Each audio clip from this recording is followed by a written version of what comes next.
Welcome back to another episode of Old School Essential Solo Play with Scudder for Mike. Okay, so last session we tried our hardest to map out the dungeon a little bit, to find some treasure, but man, things were just not going our way. It was corridor after corridor, dead end. So, yeah, hey, look, I tried to put a title here of The Forgotten Tomb, and I forgot the O.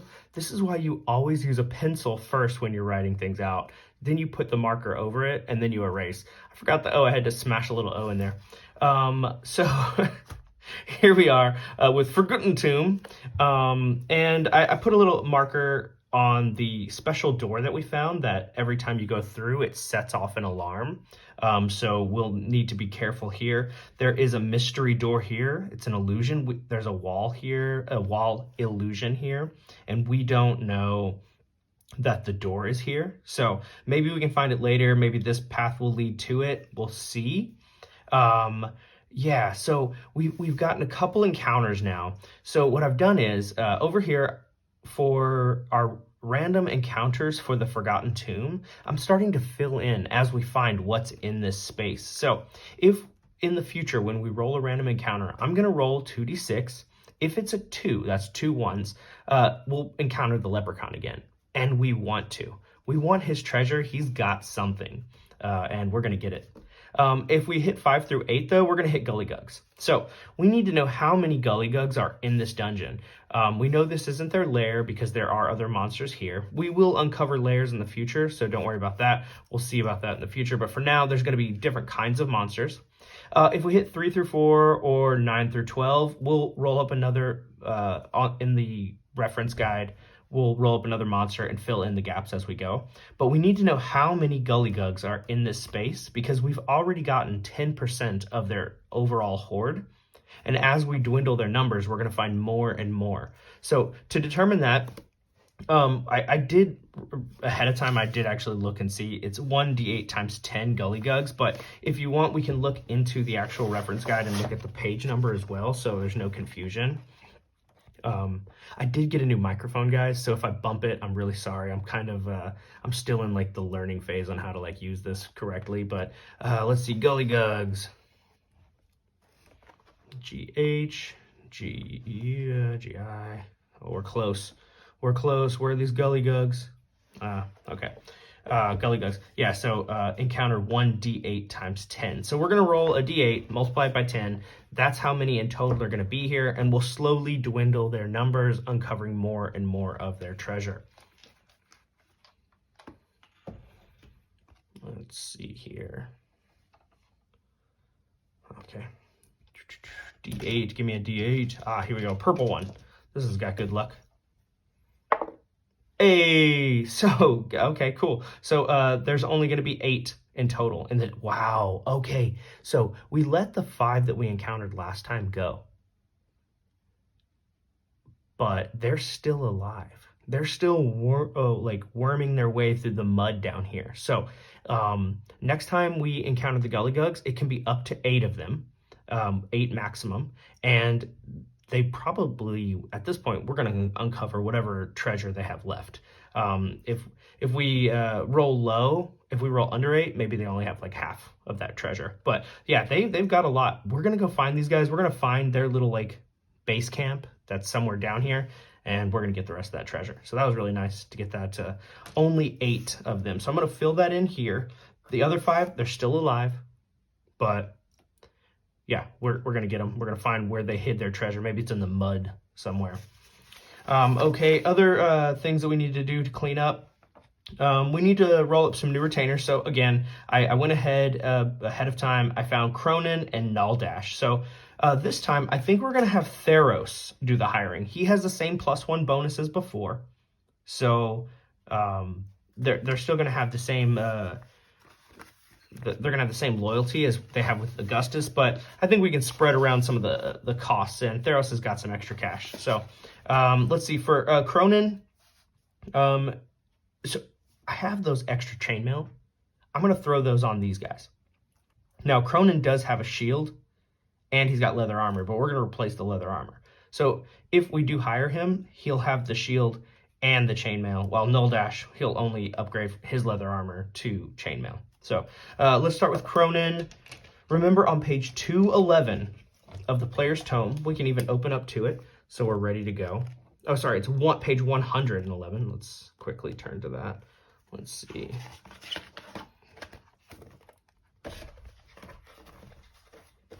We've got our chart here. So, you know what? Before we want to roll up to see if these new guys are going to join, we need to see if Parman sticks around.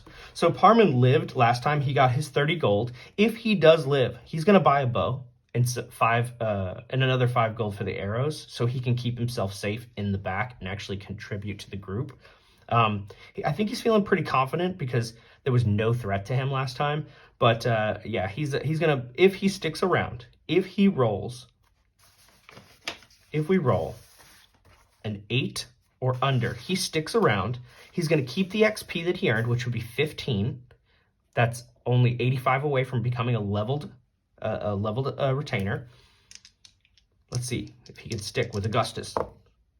He rolled a 10. Ugh, we are so terrible at keeping these guys. So yeah, Parman's out. Parman said, no, I'm going to take my 30 gold and I'm going to run. So we're going to put a line through Parman, but I'm keeping my chainmail, Parman. Sorry, that was mine, not yours. All right, so Cronin's up. We've got Theros trying to hire Cronin. Here we go. Oh, he has a spear and a dagger, and Naldash also has a spear and a dagger. Oh, this is not good. He just straight up says, nope. I've heard about you guys. You can't keep any assistance. Even with the +1 to a 4, Cronin says, no, not going in. Next up, we got Naldash. Come on, Naldash. 9 + 1, that's a 10. He accepts. The standard gold offer that I give right away is 25, just like the previous episode. So we are going to have Naldash come with us. Naldash does not have a shield, but he will have an AC of 14. Let's go ahead and roll up his hit points. He has a spear and a dagger. He's got 2 hit points. Okay, that is terrible. But, you know, that is old school essentials. All right, I think we are ready to go. So instead of having Parman in the back, we're going to change this to Naldash, and he works for Theros, and he is happy to do it. Naldash, what kind of name is that? It's a random name generator too. Naldash. All right, so he is happy to take 25 gold. All right. So we've got our marching orders. We've got a man with a spear and a dagger back here. I think it's probably like a good idea that he's just hanging out in the back chucking stuff. He's not as useful as Ash up front. We've seen Ash just rip the throats out of the chaotic traders. All right, we're going to move that over to the side. We're going to bring our papers forward. We're going to get our referee's tome ready to rock so we can see where the treasure is and in what room it lies. All right, I think we are ready to go. Checking the calendar real quick. Our delve was on the 19th. That was a couple days ago. Today's the 21st in China. So, yeah. We also have our trusty time tracker. We still have some troops that we hired. We have them until like early-ish November. So we're happy to keep them. They're happy to like watch a camp for us and maybe throw their spears at anybody who tries to attack us on the road. All right, I think we can put aside this player's tome for now. I think we might need it again later if we hit the sleep spell, because we'll want to, if we cast the sleep spell, because, you know, Theros has that. If we do cast that, then we're going to want to pull out the rule book and like actually see how it works, just so we can demonstrate, because we haven't cast any spells yet in the adventure. So that's the next step. All right. When we head out into the wilderness, we always need to make a random monster check. Now, we don't know what kind of hex we're in yet. We haven't made it yet. Tomorrow, I'm going to make an episode. I promise. I'm going to do this. I'm going to make an episode where I build the hex that the town is in, that the Forgotten Tomb is in, and we're going to find other monster lairs and potentially other dungeons here as well. So tune in for that episode coming tomorrow. But in the meantime, we're going to roll and see what we've got. 1 means random encounter. The dice tell the story. And it could be a quick story. 1. Okay, so here's what we're going to do. We need to generate a hex.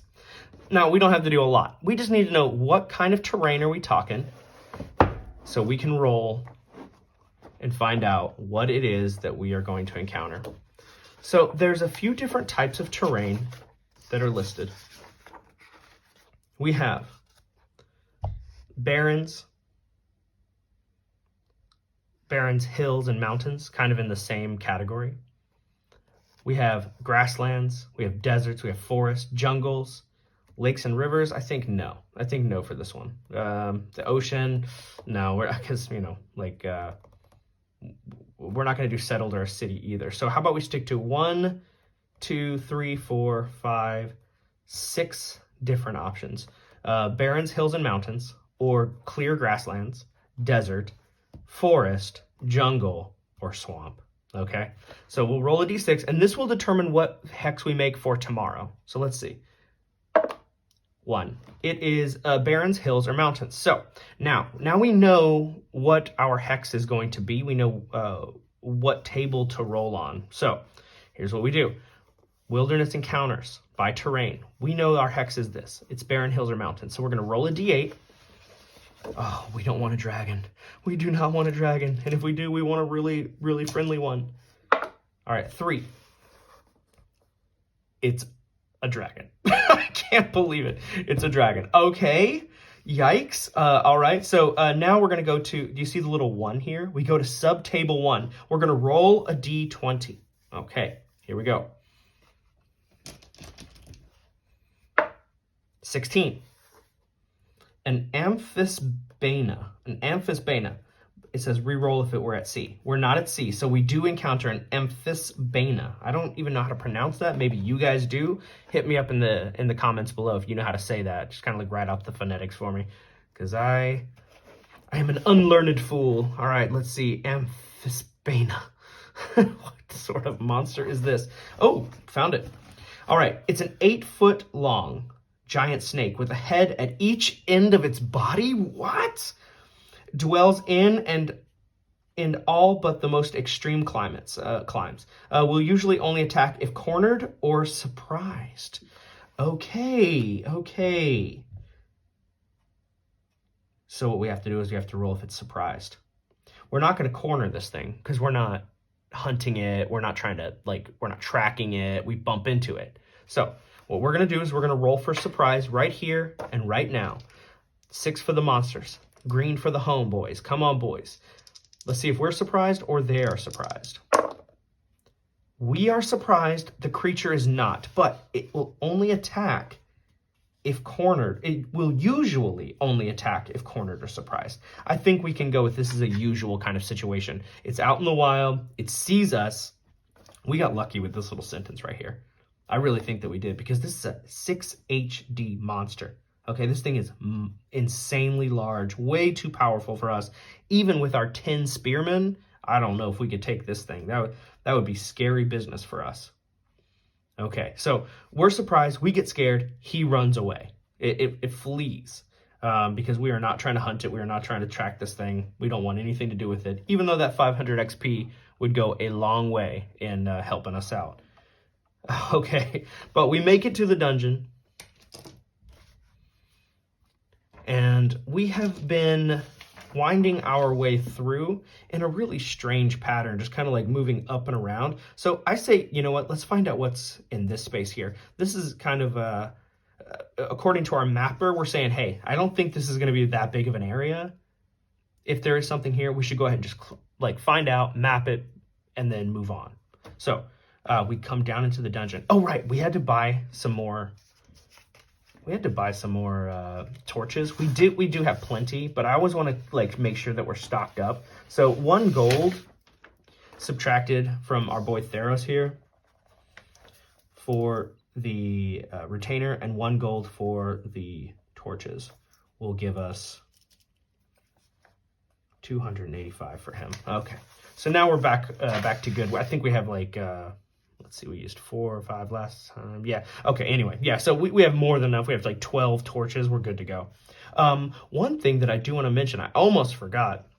One of the commenters, he mentioned that I was actually calculating my travel distance incorrectly. So I've been using combat encounter distance this whole time, and he pointed me to page 222 in the player's handbook, and it says they actually move like their full base movement unless if they're in combat. So instead of going just 2 squares, making a check on the torch, or marking off the torch and making checks every 4 squares, I can move 6 squares before marking off the torch. I can move 12 squares before a random monster check. So the boys are very, very pleased that they don't encounter as many monsters on the way and through this dungeon. That is good news. So I want to say thanks to, I think his name's Michael Hall maybe. Really, really cool. Thanks, man. Appreciate the comment. It's just super helpful. The boys are going to love that. Okay, so we light up our torch, and we are going to move through this space, and we're going to see, where does the passage go? Now, I know for a fact there's no way we're going to hit a bunch of windy passages. Now, we already know that it can't be a bunch of windy passages because there's not a lot of room here, so we have to always use our better judgment when we're mapping. So if it says, a 40-foot long tunnel, we're going to have to wind it a little bit and twist and maybe even like a crawler style worm it through this space. All right, let's see. Where does the passage lead? On page 290 of the 5th edition Dungeon Master's Guide, we will find out. 6. You're kidding. Okay, here we go. Continue straight. There's a side passage to the right and then an additional 10 feet. I don't think there's room for it. Let's see. Go straight for 20 feet. Boop, boop. There's a side passage to the right. Well, it kind of just butt ends right here. Okay. And then it butt ends right here. It says it goes for another 10 feet. So yeah, it's just a dead end all the way through. So 1, 2, 3, 4, 5. Yeah, okay. So then we double back, and I think that's going to be one mark off of our torch as we go. Got my trusty timesheet here. Well, we know now. There's nothing there. It's just another dead end windy passage. All right.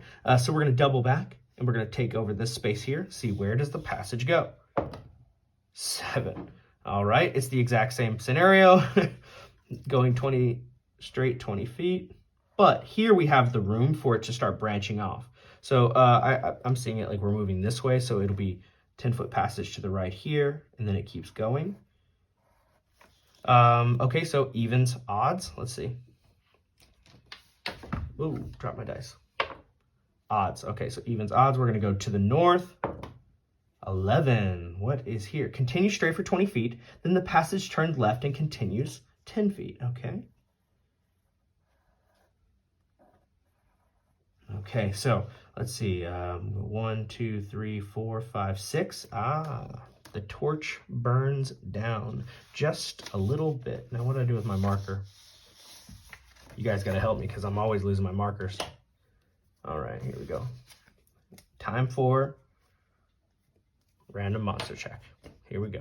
If I get in the habit of putting my markers and pencils here, I won't lose them. All right, here we go. First check. Let's see. No, nothing. Okay. So we got it to about right here. We're going to continue on and see where does the passage go. 5. Continue straight for 20 feet. Passage ends in a door. All right, here we go. We've got a door. What kind of door do we have? We roll a d20. Okay. So this door is locked. We're only getting through this if we smash it down. Okay. Well, let's first. Our boys are going to get up close we've got Theros, we've got Franklin. What do you hear? What's on the other side? Hey, we have a success here. Franklin doesn't hear anything, but we have a success. So if there is something waiting for us on the other side, Theros hears it. Let's find out what's beyond the door. We go to page 291 to the beyond the door. We roll a d20. 9. What is beyond the door? A chamber. A chamber. Maybe with some treasure. Let's find out. On page 291, there's a chamber chart for 7. It's a rectangle, 20 by 30. And we would roll, I say we go this way. Boop. And we would roll on the exit chart 1. So we roll another d20 for that. 16. So there are 3 exits out of this tiny little room. I wonder, what do we have? Let's see. The first is located on the wall opposite. Okay. Is it a door or a passage? It's a door. We'll go ahead and just put it right here. Yeah. And what kind of door? Let's see. It is, oh, it's open. Yeah, okay. You know, yeah, well, we're already on this process. So let's go ahead and finish, and then we'll find out if there's anything in this room. All right, 2 more exits out. 20. 20, it's on the same wall as the entrance. Okay. And it is a special door. Or it's a corridor. Sorry, it's a corridor. That was to see if it was a door or a corridor. Oh, okay. So I guess we've got like a little open passageway here. Interesting. Okay. And then the third. 6. Okay. That is on the wall opposite. Okay. And is it a door? Oh, it is a door. Okay, so we have 2 doors right here. Interesting. And an open passage. I'm gonna get a good eraser here. So the wall doubles back on itself. Okay, so we listened, we heard. If there is something waiting for us, we know what's there. Okay, let's see, is this door locked? It is locked, okay. Okay, now, to get through this door, we don't have any thief. We don't have a knock spell. So the only way to get through it is taking 10 minutes and smashing it down. So let's see. Here is where we were at 6. 1, 2, 3, 4. We spent 10 minutes looking.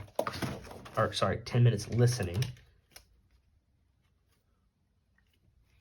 Let's see. Is there anything on the other side? Remember, we have black being our contents. And treasure is red. Okay, 4. We have a monster. But there's no treasure. But there's no treasure in the room, but the monsters could have treasure. We hear that they're there. Now, the element of surprise is going to be lost to us because we have to smash in the door. There's no way for us to get through. So we're going to, we're thinking maybe these are Gully Gugs, right? They could be. The Gully Gugs, we know they have a space around here somewhere. So we're going to go ahead. We're smashing in the door. We want their treasure. It's going to take some time, and it's loud. So what we're going to do, we're going to mark for the time. That generates a random monster check. And the noise of smashing down a door is going to generate a bonus random monster check. So we're going to roll this black die 2 times. On a 1, we've got trouble. No, and no. All right, so we smash in the door. Waiting for us on the other side, we've got a few possibilities, and we also have some new possibility blanks that will fill in if it's not a 2 or 5 through 8. Let's see. It's a 6. It's 5 through 8. It's Gully Gugs. Just as we assumed, behind this locked door, we've got the Gully Gugs. Now, there are up to 8 of them, so I'm going to roll a d8. There are 6. Okay, so this is some of the guys that we met before, and at least 1 new guy, maybe 2 new guys. So we are going to mess these dudes up. They don't like us. They know we stole their treasure. Let's see if they're afraid of us. Let's see. They're not surprised. We're not surprised. So let's see how they feel about us. Like, I know for sure we're going to have some kind of penalty here because they despise us from stealing all of their treasure. So let's look at the chart. Whatever we roll, we normally have a +1. So I'm going to say we have a -1. So we're going to just be a flat roll for this because they despise us already. So whatever we get, we're going to -1, and that's going to be their reaction. So that is a 6. They are uncertain and confused. I don't see how they could be uncertain or confused because at this point, they know what we're here for. So they kind of like, they look at us, we look at them, and then we look at each other knowingly, knowing that, you know, they've got a lot more treasure around here somewhere, and we want it. So we, I think, are going to give them the same offer we gave before. Give us everything you've got, or it's your froggy life. That's all there is to it. Now, they are not happy with us, but let's see if they can agree to that. 5 minus, oh, sorry, it's going to be a flat roll, a 5. Let's see if they're willing to agree. They're hostile, and they possibly attack. So we're going to combat. Now, they have a pretty large room here. So as they're bashing in, they could be moving all the way to the back side, giving them the chance for their little froggy hop that they get. They have that like really powerful attack. It gives them a bonus to their, let's see, Gully Gugs. Yeah, if they, let's see, they jump up to 30 feet towards an enemy, they get a +1 to their attack. If wielding an impaling weapon like a spear, this counts as a charge and inflicts double damage. Let's see, what do they have? Well, I think that they would have spears, maybe tridents, you know, because they're froggy people, right? So we're gonna say that if they win the initiative, we're gonna let them have froggy hops. There are 6 of them. There's only 5 of us. It's not looking great for me and my boys. So I'm gonna pull up my marching order here. We see Frank's up front, then we got Ash, we got Theros, we got Naldash in the back with a bow. I think what we're gonna do is we're gonna declare spells. We're gonna declare Theros' spell right now. Sleep. We want to put these guys down. We can coup de grace them when they're asleep, and that way we don't have to worry about them attacking us. But first, we have to see who goes first in the initiative. So we're declaring spells now.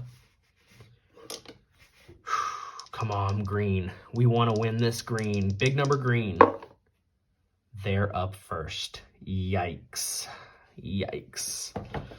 All right, well, here we go. This could be a bloodbath. Things could start going south for us really, really quickly here.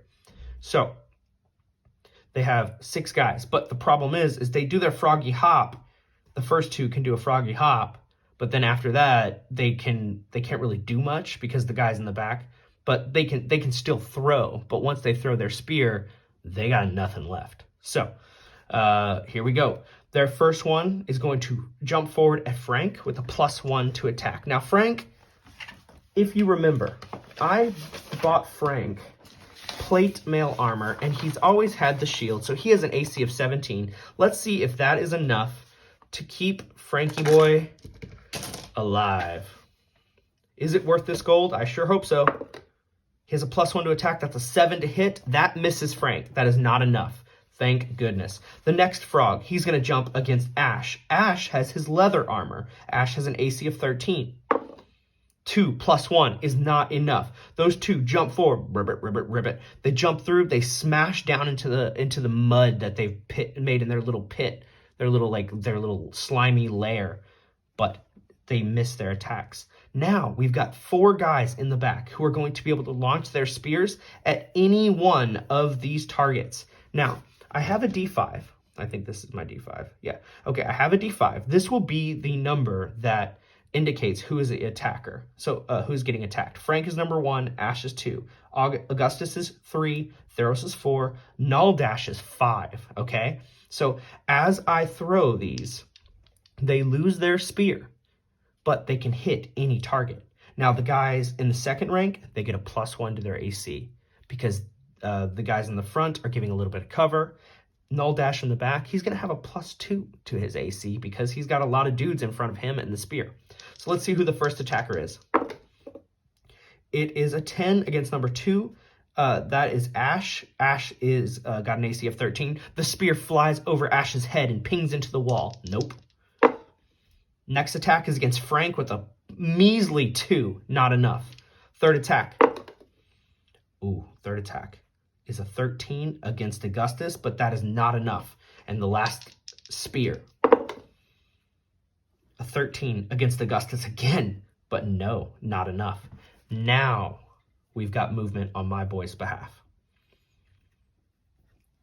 They are going to, let's see. Oh, sorry. That was a little noisy. Let's see. So we've got, we lost no one. So we don't need to make a morale check for our retainer. Movement. Our guys are going to rush forward. They're going to, oh, they can't. They've got the frogs pinned them down, so they can't really move. We have missile attacks. Well, Theros and Nuldash will both be shooting. Augustus has a spear in his, Augustus has a torch in his hand and a shield in the other, so he can't really attack. All right, first we're going to have Theros shoot. That is going to be a miss, I'm pretty sure. Let's see. Yeah, a measly 6. They have an AC of 14. That's not enough. Oh, that's not enough to do it. Then we have Nuldash making his shot. Natural 20. Natural 20. That is a spear. That's his only spear, by the way. He's throwing 2. Boop. He does 6 damage on the Gully Gug. We need to roll the Gully Gug's hit points. The first guy has 7, so the first guy's still up, actually. Next guy has got 1, 7, 4, 6. Ooh, these Gully Gugs, they're not too easy. Okay, Nuldash actually does hit number 1 for 6 damage, but he's still standing. Oof, not great. After they take off their shot, we are going to cast our spell. Let's make sure that's right. After missiles is spells. So now we got to go to the rule book. We got to figure out, how do we determine what happens with this sleep spell? How does this sleep spell work? Because we've never cast a spell before. Now, the one rule is Theros cannot move. He has to be standing still the whole time. So we're going way to the back here. Magic users. Yes, okay, magic user. Level 1 spell. It is sleep. You're gonna have to turn the page. Sleep.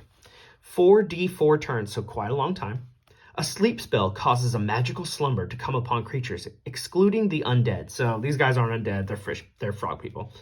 The spell may target either a single creature with a lot of hit die, like 4+, or a total of 2d8 hit dice of creatures of 40h or lower. Okay, so I roll 2d8. If I roll like just a 2 on my 2d8, I only put 2 of these guys to sleep. Okay, when the creature is sort of, okay, so the weakest ones go first. Well, these are all the same. They all have the same hit die. Treat monsters with less than 1 hit HD as having 1 hit die. Okay. Excess hit dice rolled are not sufficient to affect the creatures are wasted. Creatures enchanted by the spell are helpless and can be killed instantly with a bladed weapon, so we will do that if we can. Awakening, slapping, or wounding them. Okay. Okay, so we roll 2d8, and that's how many hit die of creatures we put to sleep. 5, 2. So 7 hit die, that's all of them. There's only, wait, there was 6, right? Yeah, there was 6. I forgot to roll the last guy.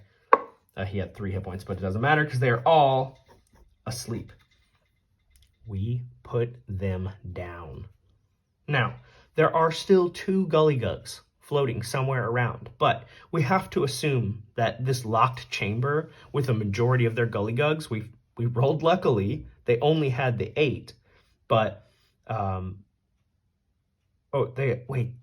was 1d8 times 10. Oh, they have 10. Okay, so here's what we're gonna do. We'll say we have 50. We take 50%. Oh, I wrote the number down wrong. They don't have 8. They have 10. So we just eliminated 6 of their 10, right? So now there's only 4. So yeah, okay. So we're gonna take 50% of their treasure. Now we already took 10%. So that remains that there's only going to be a total of 40% of their treasure. remaining. Because we took 10% last time, we're taking 50% this time. There's only 40% of their treasure remaining somewhere in this dungeon. And if you remember, it was 3,900. So what is 3,900 divided by 2? That is more than I want to do right now. So we'll come back to that later. Okay, so it's over like 1,500, something like that. Okay, so we'll write that down. And we're going to make sure that we're tracking that for later, because we don't want to, we want to make sure that like every time we take treasure from them that we're actually accounting for it. Okay, so I'm going to drink a little bit of water here. All right, so we also, what I'm going to do, we already got XP for 5 of these guys. So this time we're only going to get XP for 1. We're going to assume that these are the same guys that we encountered last time. And we don't want to double up on the XP. Okay. So we're only going to get the 13 XP for that one guy that we didn't get credit for last time. And now we're back. We're back to exploring. We had a successful combat, but Theros no longer has any spells. It was a good choice because I think, honestly, like, they kind of, I don't know, like, we might have been able to take them because they were chucking their spears, and once they did that, they were basically defenseless, but, no, they're not defenseless because they have bites and claws. So it was a great idea to put them to sleep. All right, let's continue on. This door is smashed down. We're just gonna go ahead and remove it altogether. It's not even there anymore. We broke it into thousands of pieces. Now, do we want to go to the locked door here, the open door here, or the passage? So we'll say 1, 2, 3, 4, 5, 6. Okay, so we're gonna go through the open door. Easy peasy, lemon squeezy. Before we do though, we're gonna have our boys listen. Theros and Franklin are gonna listen. Neither of them hear anything. We're just gonna open up the door. Hey, what's going on back here? What do we find? We go to Beyond the Door on page 291. What could it be? Natural 20. It's a false door with a trap. Oh no. I mean, yikes. Okay, well, door trap, here we go. It's got to be Franklin that opens it. That's not good. Poor Franklin. He's come so far, and yet keeps fumbling through these dang traps. Okay, let's see. We got some traps here. Is it? It's a false door. Maybe it's just like a falling block. And so he's got to save versus petrification, or just take a big smash of damage. It could be gas. You know, I say we just we roll randomly. It's more fun that way, right? Like, it's not for us to decide. It's for the dice to tell the story. Let's roll randomly. 3. It's a mist. Okay, a mist. It's harmless. It looks like poison gas. Oh! I am glad that I didn't try to choose. So the trap goes off, and like a purple spray fills into the room, and nothing happens. Everybody smells it. It smells like cotton candy. Like, what? What was this? It's a little trick of the whoever used to like entomb their people here in this mausoleum. They've set tricks and traps in this place to scare away any potential grave robbers.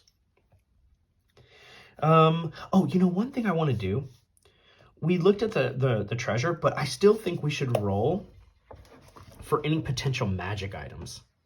So we're going to take the average gold just because it's so silly, like rolling 0, 0, 0s all the way down the line. They had treasure type D. There is a 15% chance of magic items plus 1 potion. So I think we should roll for that. Guys, sorry, I've been talking a lot. Now I'm like, my voice is a little scratchy. All right. If we can get, the 10 is a 0. Where's the 10? The 10 is a 0. This is the 10's place. We can get this. Come on. Come on.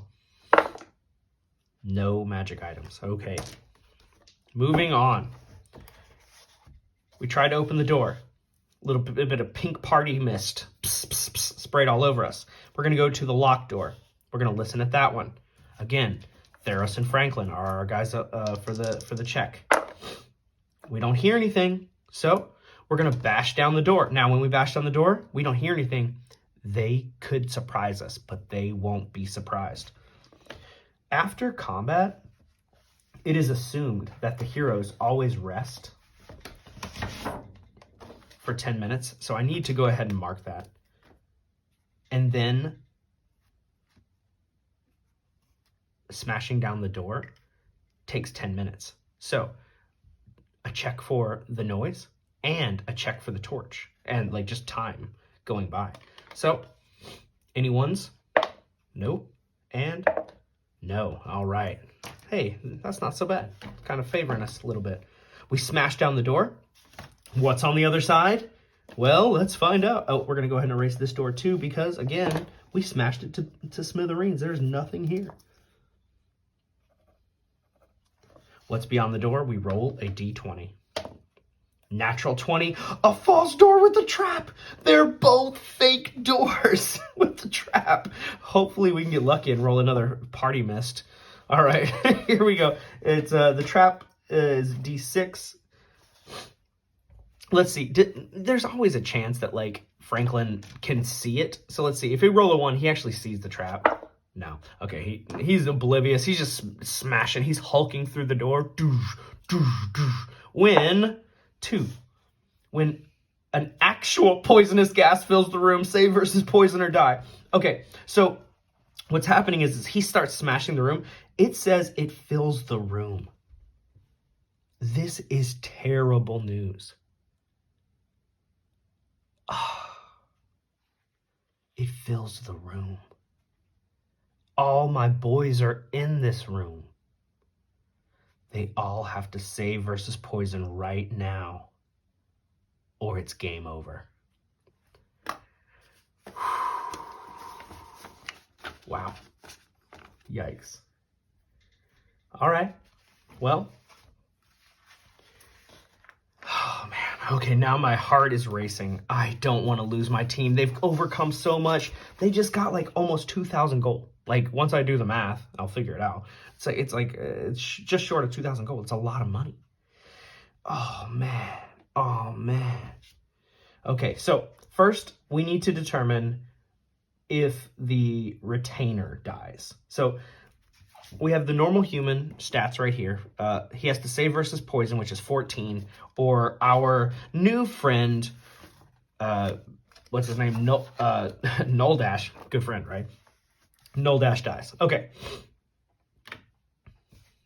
Watch Null Dash be the only one who lives. Null Dash gets a good whiff. It gets right up in his nose, burns his nostrils, and his nose starts to bleed, and everyone looks over at him like, what? He kind of rolls his eyes a little bit. Boom, drops dead. Null Dash, gone. Now we need to determine what Ash, our dog, what his... Oh, I don't know what his saves are either. Oh, man, I didn't write them down.